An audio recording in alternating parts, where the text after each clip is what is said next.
NDP non duty paid liquor పక్క రాష్ట్రాల నుంచి అటు తెలంగాణ, అటు కర్ణాటక, తమిళనాడు రాష్ట్రాల నుంచి, ఒరిస్సా రాష్ట్రాల నుంచి విపరీతంగా వచ్చి ఇవంతా కూడా ప్రభుత్వానికి రావాల్సినటువంటి ఆదాయం బయటపోయింది. ప్రజలు అనారోగ్యం పాలైపోయారు.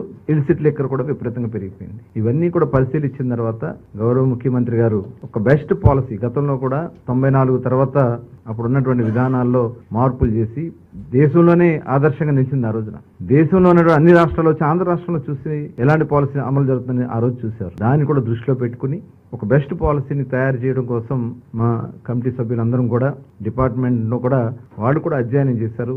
దేశం అంతా వెళ్ళి దాదాపు ఒక 6 రాష్ట్రాలు గవర్నమెంట్ షాపులు అమలు జరుగుతున్నటువంటి విధానం, ప్రైవేట్ షాప్స్ అమలు జరుగుతున్నటువంటి విధానం, అటు ప్రైవేటు గవర్నమెంట్ కలిపి నడుపుతున్నటువంటి విధానం, ఇవన్నీ కూడా స్టడీ చేసి వాళ్ళకు రిపోర్ట్ చేసి ఇవ్వడం జరిగింది. అలాగే ట్యాక్సేషన్ కూడా ఏ రకంగా ఉందనేది ట్యాక్సేషన్ విషయంలో కానీ, ఎందుకంటే గతంలో మేము ఎన్నికల మేనిఫెస్టోలో ఇచ్చినటువంటి రిజర్వేషన్ కూడా ఏదైతే గీత కార్మికులు ఉంటారో ఆడి ట్యాపర్స్ కు సంబంధించి కళ్ళు గీత కార్మికులకి 10% షాప్స్ ఇస్తామని చెప్పి ఆ రోజున ఎన్నికల్లో హామీ ఇచ్చాం. దాని మీద కూడా ఒక రిపోర్ట్ తయారు చేసుకుని ఇవన్నీ కూడా మరి ముఖ్యమంత్రి గారికి ముందు రేపు సబ్ కమిటీ ముందు రేపు కేబినెట్ ముందు పెట్టడానికి ఇది ఈ రోజు 3వ సమావేశం కూడా కండక్ట్ చేసుకున్నాం.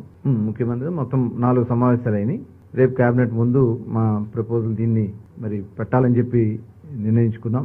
దీనిలో సరసమైనటువంటి ధరలకి నాణ్యమైనటువంటి బ్రాండ్స్ తో ప్రజల ఆరోగ్యాలను కాపాడే విధంగా ఈ పాలసీని డిజైన్ చేయాలని, అలాగే దీనివల్ల ఏమైందంటే నార్కోటిక్ విపరీతంగా డ్రగ్స్ కానీ గంజాయి కానీ వాళ్ళు విపరీతంగా యూత్ అంతా కూడా గతంలో బీర్ సేల్స్ కి ఇప్పుడున్న బీర్ సేల్స్ కి 50% పడిపోయింది. కేవలం రేట్లు పెంచడం వల్ల వాళ్ళందరూ కూడా డైవర్ట్ అయ్యి గంజాయికి డ్రగ్స్ కి వాళ్ళు డైవర్ట్ అయిపోయారు. తిరిగి అవన్నీ కూడా కంట్రోల్ చేయడానికి కూడా మరి దీంట్లో ఈ పాలసీలో కొంత ఈ ఎరాడికేషన్ కి సంబంధించి ఏదైతే మద్యాన్ని నియంత్రణ కోసం రేపు రాబోయే కాలంలో కొంత ఫండింగ్ కూడా దానికోసం ఖర్చు పెట్టడానికి కూడా నిర్ణయించుకోవడం కూడా జరిగింది.